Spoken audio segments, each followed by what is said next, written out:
देखिए, दक्षिण से शुरू हुआ सनातन मुद्दे पर विवाद फिलहाल थमता हुआ नहीं दिख रहा है और ऐसे में बिहार के शिक्षा मंत्री ने जो बयान दिया है वो इस मुद्दे को और गरमाने वाला है। आरजेडी के कोटे से बिहार के शिक्षा मंत्री प्रोफेसर चंद्रशेखर ने रामचरितमानस को लेकर अब विवादित टिप्पणी कर दी है। शिक्षा मंत्री ने रामचरितमानस को पोटेशियम साइनाइड बता दिया है। हिंदी दिवस के मौके पर चंद्रशेखर बोल रहे थे, सभा को संबोधित कर रहे थे। वहीं पर उन्होंने कहा कि रामचरितमानस में पोटेशियम साइनाइड है, इसलिए ये जब तक रहेगा मेरी आपत्ति वहां है और जीवन भर रहेगी। उन्होंने बाकायदा रामचरितमानस के अरण्यकांड की चौपाई पूजहि विप्र सकल गुणहीना शूद्र न पूजहु वेद प्रवीणा को दोहराया। पहले जरा उनकी पूरी बात सुन लीजिए, उन्होंने क्या कहा। इसलिए मेरी आपत्ति वहां है और रहेगी, जीवन भर रहेगी। ये जो पोटेशियम साइनाइड टाइप का कुछ चीज है ग्रंथों के अंदर, मैंने कहा तो जिहवा पर 10 करोड़, मोहन भागवत कहा तो फिर पर 10 रुपया कोई रखा, हमको इस बात का दुख है। अब मोहन भागवत की 2 बार कहे, वीडियो भी जारी हुआ, आप लोग यूट्यूब पर मिल भी जाएगा उनका भाषण में। अगर आपको दिक्कत है तो मैं दे दूंगा। फर्क कहां है? सापत तारक परुष कहंता विप्र पूज्य अरण्यकांड में लिखा है। और कौन लिखे हैं? पात्र का चयन पात्र के मुंह में बोली कौन भरता है? 2500 साल पहले प्रभु श्री राम जी आए होंगे मानस, रामचरितमानस के लिखने के पहले, और प्रभु श्री राम जी के मुंह से कहा बात है, गोया कि तुलसीदास जी को कहीं राम जी से वार्ता हो रही। साप देता हुआ, तारक मतलब मारता हुआ। अभी वहां तारना का उन्हें हटाया है, वो दूसरे जगह हटा दिया। मैं विधानसभा में किताब लेकर गया। सापक तारक अरण्यकांड में है।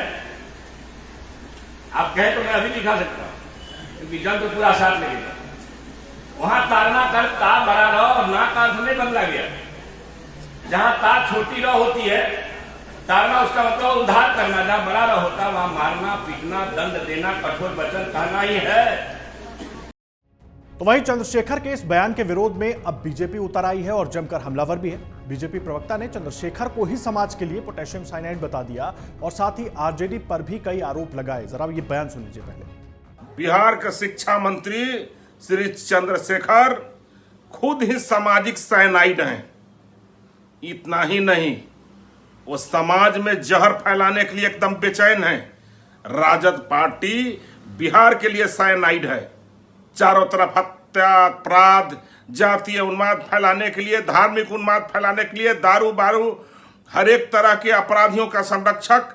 इसलिए सामाजिक साइनाइड है राजद। और शिक्षा मंत्री शिक्षा के लिए भी साइनाइड है और समाज को तोड़ने के लिए भी साइनाइड है। इसलिए इस तरह के बेतुका बयान रामचरितमानस और सनातन पर देते हैं।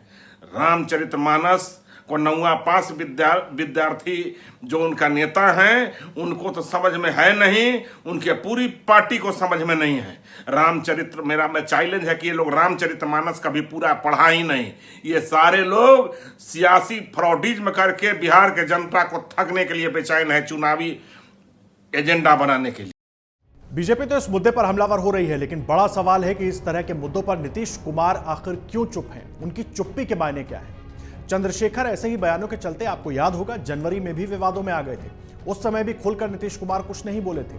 क्या नीतीश की चुप्पी गठबंधन की वजह से है, क्योंकि वो आरजेडी के साथ गठबंधन में है और चंद्रशेखर जो हैं वो आरजेडी कोटे से शिक्षा मंत्री हैं? बीजेपी भी यही सवाल पूछ रही है और जाहिर सी बात है, जब सनातन मुद्दे को लेकर देश में बयानबाजी हो रही है, खुद पीएम इस मुद्दे पर सवाल उठा रहे हैं, तो ऐसे में ये बयान भी कहीं इंडिया गठबंधन की मुश्किलों को और ना बढ़ा दे। ये तमाम अहम ऐसे सवाल हैं जिसके जवाब अगर इंडिया की तरफ से या खुद नीतीश कुमार और उनकी पार्टी की तरफ से इस पर जवाब दिया जाता है तभी सामने आ पाएंगे। अमर उजाला अब आपके टीवी पर भी। अपने स्मार्ट टीवी पर यूट्यूब पर सर्च करें अमर उजाला, चैनल सब्सक्राइब करें और देखें ताजा खबरें, वो भी HD क्वालिटी में। और हाँ, बेल आइकन दबाना ना भूलें ताकि हर खबर हो आपके घर। अमर उजाला, निष्पक्ष, निर्भीक, निरंतर।